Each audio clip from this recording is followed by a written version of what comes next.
Okay, so magandang araw ulit sa inyong lahat at pagpasensyahan niyo na meron akong sipon at makati ang aking lalamunan pero, ang inihanda nating topic ngayon ay ibe-breakdown natin itong trade on LLY or LLLY. Ang cost lang ng trade na 'to or capital na ginamit natin is $893. Tumubo siya ng 166%. In total ay naging 1,482 yung ating nakuhang return sa trade na ito. Yan. Pero anyway, address muna natin yung ating paraffol. So ngayon kasi ay mga isang araw pa lang buhat ng in-upload natin yon. Mag-abang lang tayo na umabot ng at least siguro mga 150 yung sumali dun sa raffle, mga commenters natin. Para na marami-rami tayong mabola. Pero still, sa video na ito, o sige later, sa dulo ng video na ito, i-discuss natin kung paano ulit kayo mag-join sa raffle. But unahin na rin natin may mga nagtatanong about sa Ascension and sa mga gustong sumali ng walkthrough kung paano mag-join dun sa trading room, kung pwede raw ba yung mga OFW. So, ang Ascension kasi at yung trading walkthrough, meron tayong website na ginagamit. So, this is Pathright. Nandito yung buong module niya na pwede yung balik-balikan at your own leisure. So, pagka nag-join naman kayo sa walkthrough, every Sunday or any Sunday or Monday yan, once a week, meron akong session para mag-share sa inyo ng mga additional concepts. So, continuous tayo nagtututo. Sinasagot ko ng live yung mga questions nyo. Pwede kayo magtanong ng live. And nag-share ako ng watch list. So, itong LLY trade na yan, kasama yan sa mga na-share natin na trade. Bago tayo mag-take ng trade, may game plan tayo. May mga interested tayo ng mga stocks na sinishare nga natin doon sa room. And syempre, Ascension, ito, everyday ito ay nagla-live tayo. Live trading kasama ng students. Pwede kayo tanong doon live. Pero importante, na kung gusto niyo mag-join dito, at least available kayo mag-trade ng alas 9 ng kung nasa Pinas kayo, alas 9 ng gabi sa Pinas hanggang mga alas 10 o 10:30, no? Kasi isang maliit na bahagi lang itong pag-aaral sa online ng mga video. Malaking parte yung practicals or sama-sama nating pagti-trade tapos i-assess natin yung nagkakaroon tayo ng recap ng trades. So ayan yung ating walkthrough and Ascension. I-check nyo na lang yan sa aking website na moneygrowers.ph. And then meron ding mga fake accounts na nagme-message kung saan-saang platforms daw. Dati humihingi lang yun ng Bitcoin. Ngayon nag-o-offer na nagmamanage daw siya ng pera. Tapos ako yung ginagamit yung page natin. So hindi po ako yon. Hindi ako nagme-message sa kahit na sino humihingi ako ng pera o kahit anong Bitcoin o kahit ano man. Hindi ako nagme-message sa kahit na sino, guys. So pagka may nag-message kayo sa Instagram, sa TikTok, sa Messenger nyo sa Facebook, hindi po ako yon. At kung may mga kaibigan kayo kakilala, sabihin nyo na hindi po ako yon. Kung gusto nila makipag-video call kayo bago kayo mag-transact dahil hindi po talaga ako yun. So anyway, yan. Proceed na tayo. At sa trade niya natin na ito on LLY, breakdown muna natin isa-isa.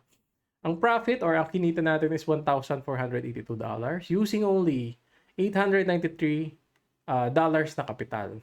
And then ang risk natin for this specific trade was 300. So, inabot lang tayo ng 4 na araw din sa trade na to at nag-materialize na. And yun nga, kung pinatagal lang natin, kung nag-hold tayo na mas mahaba, may mga ganun na naman eh. Kung nag-hold lang ako, kasi ngayon, ang laki pa talaga ng ano nito. Ng momentum, nasa 530 na lang to ngayong ano na to eh. As of today, as of now. Pero ang na-trade lang natin is itong momentum na 4 days. So, from this swing A to B. Hindi na itong extension ng kanyang swing ng continuation momentum. So anyway, discuss natin paano ko ba nakita at naisip or na-generate itong trade na ito. So, ito ay 2-hour time frame kasi mas makikita nating mabuti yung itsura niya sa 2 hour.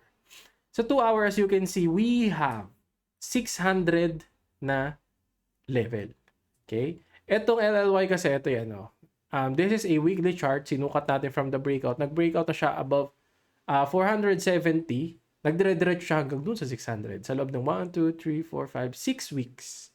No, sobrang bilis. 28% up na move. Tapos, ang iniisip ko idea, balik tayo dito sa daily chart yan.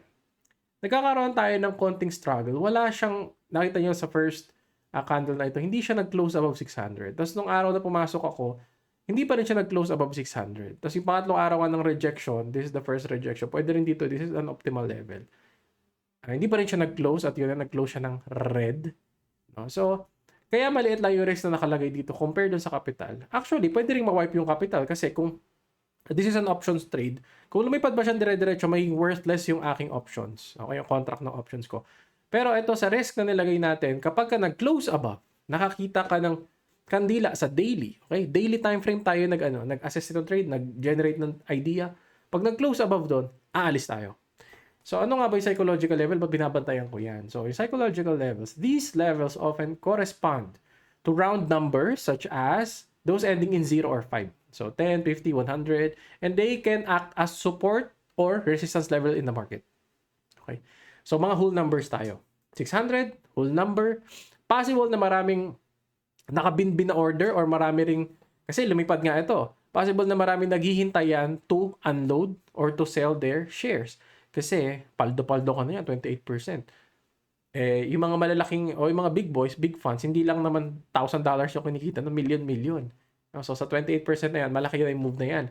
So, importante na kung gagamitin natin yung mga psychological levels na ito, kunyari, nakalagay man, they can act as support or resistance. Again, hindi to sureball na mag-support or mag-resist. Pero, ganito nyo siya dapat gamitin. Kung gagamit kayo ng key level sa inyong pag-trade, let's say LLY nga, dire-diretso siyang tumaas. Momentum, walang katapusang momentum. May malapit na tayo psychological level. Ito, ang titingnan natin sa kanya, doon sa 600 na level na yon, is possible siya mag-resist. Pag nag-resist yan, dapat untog. Hindi siya mag-close above at magkaroon ng consolidation doon sa taas ng 600, but magkaroon siya ng untog, tapos rejection. So, itatandaan nyo sa resistance, what you want to see is rejection. Okay? Ayaw nating makakita ng consolidation above the resistance. Pag gusto mo siya mag-resist, pag gusto mo mag-take ng short trade. No? Ngayon, pag gusto mo na mag-act as key level of support, kunyari, ang hinahanap mo ay pasobra. So, let's say may support. Ang support kunyari is 400. Pabagsak yung stock. Pagbagsak ng stock, ang gusto mo, ayaw mong lumusot yan at mag-consolidate pa ba? Ang gusto mo dyan, mag-touch siya at mag-consolidate above that area. No? Pero, ang lagi yung tatandaan, di ba, may paglusot nga. Nag-overextend yan. Hindi ibig sabihin na, 400 psychological level, dapat hindi na ito mabutas. There's a time na nabubutas yan, pero makakakita ka, buyers are coming in. So, yung mga close na mga candle is nagiging hammer. Nagkakaroon ng malaking shadow or wick sa ilalim. Yung mga kandila. Okay? So, ayun yung mga dapat yung tignan. Kung gusto nyo man yung psychological level is mag-act as support or resistance. Again, nabubutas yan. Nagkakaroon yan ng overshoot. Pero dapat hindi siya mag-close above doon. Kung resistance. At hindi na siya dapat mag-close below doon kung gusto makakita ng psychological level as support. So, at this point of time, kaya nakita nga natin yung trade na to on LLY kasi sa daily yon 600 and napakabilis, dire-diretso siyang lumilipad coming from 470 break, 500 break, dumiretso agad siya ng 60 in 6 weeks or 60 or sa 600 in 6 weeks. So ayan yung idea na kinuha ko and then nag-execute tayo ng araw na to. And ang ating stop nga na ginamit dyan is soft stop, yung term soft stop. Pagka nagkaroon ng close above sa daily na, above 600, I'm out. So, initially, that is 600. Pero kung mag-overshoot man, yun. Pwedeng kainin sa 893. Let's say, lumipad hanggang 650. Baka may malaking catalyst. Umabot ng hanggang 700. So, pero, yun. Ang initial capital, 300. Kung ang naging profit natin dito is 1.4. Ang return sa atin ito, ng trade na to is near 1:5. Pero as you can see, yung sizing natin maliit. Bakit maliit nga yung size mo dyan, Sir Aki? Kasi ito ay considered as an aggressive entry. Bakit? Paano ba yung aggressive entry? Pag aggressive yung entry natin, wala kang nakikitang lower high. Dito ka nag-short sa taas na to. Parang pag nagtitake ka ng bottom peak, may stock na bumabagsak, hindi ka na naghihintay na mag-form siya ng low, higher low. Pumapasok ka na agad dito. Expecting na magkakaroon na ng bounce at ito na yung magiging lowest point no time frame na yon. So, sa aggressive entry, pwede kang pumasok ng maliit tapos i-build mo na lang yung position mo. So, sa time na to, hindi ako nakapag-build ng position. Sinakyan ko na lang siya hanggang sa mag-materialize yung aking TP. It's either, pag nag-materialize yung TP mo, take mo na or hold it longer kung hindi ka nakapag-tranche. Pero, yun nga, hindi naman natin alam kung hanggang saan siya abutin kasi yung stock na to, puntahan natin siya dito sa trading view. Usually, pagka nag-a-advance yung stock, ito yung mga malalakas na move. Kung papansinin nyo, malakas na move. Yung pullback niya, maliit lang. No, hindi siya nagpo-pullback ng sharp na ganyan.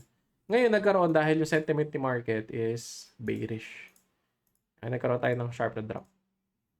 Yan. Pero usual, so yun ang tinake ko, yung point A to point B na yun, 4 days. Na-meet na naman yung objective ko.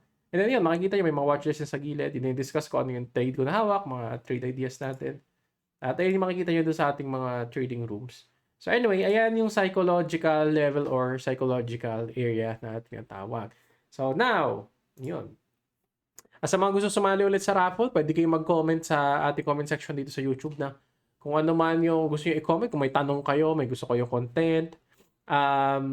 At ipaparaffle nga natin yan sa mga susunod nating video pag na-reach natin yung 150 comments siguro. Try natin. 150 comments. At mag-start tayo na ating raffle. At ayun lang siguro. At marami pa tayong nakabitin na videos dito. At sa mga nagtatanong din pala nung ating challenge port. Ang daming clips naka-bin-bin dito. Hindi pa lang ma-edit pero gagawin natin din ng paraan at mukhang may papasok na bagong karakter sa ating team para magawa niyang mga content niya sa buhay trader series. Dahil ang laking time na kinakain talaga. Kaya pasensya na kayo kung delayed yun. Pero ang awa naman ng Diyos, yung portfolio natin na yun ay up pa rin naman. At i-update ko kayo sa mga susunod na pangyayari dun sa video. Sa port challenge natin yun. So, ayun lang at salamat sa inyong panonood guys and God bless everyone. Thank you.